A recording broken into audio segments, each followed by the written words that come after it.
என்னோட பேர் மரியா. நான் கொசப்பாளையத்துலேருந்து வரேன். நான் நர்சிங் முடிச்சிருக்கேன். ஹாஸ்பிட்டல் சைடில் பேசிக் கம்ப்யூட்டர் தெரியுமான்ட்டு கேட்குறாங்க. சரி கற்றுக்கிட்டா நமக்கும் கொஞ்சம் ஈஸியாக இருக்கும். அப்போ தான் பிரைடெக் பற்றி தெரிஞ்சுக்கிட்டேன். அப்புறம் இங்கே ஏன் ஜாயின் பண்ணணும், நிறையா இன்ஸ்டியூட்ஸ் இருக்கேன்ட்டு பார்க்குறப்ப தான் இது டேலி ஆத்தரைஸ்டு இன்ஸ்டியூட்டுன்ட்டு தெரிஞ்சுக்கிட்டேன். அதுக்கப்புறம் இங்கே வந்து நான் ஜாயின் பண்ணேன். டிசி அண்டு டேலி முடிச்சிருக்கேன்.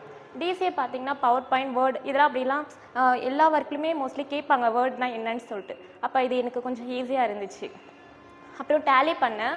டேலி பார்த்திங்கன்னா வெளியில் வந்து நம்ம ஓன் யூஸ்க்காகவே இது டேலி யூஸ் ஆகும். ஏன்னா இந்த ஒரு ஜுவல்ஸ் வாங்க போகிறோம், அப்போ ஜிஎஸ்டி கேட்குறாங்க, டேக்ஸ் கேட்குறாங்க.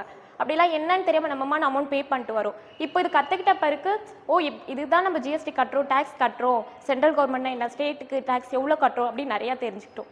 ஸோ எனக்கு இங்கே முடிச்சதில் ரொம்ப சாட்டிஸ்ஃபைடாகவும் இருக்குது. Thank you for opportunities.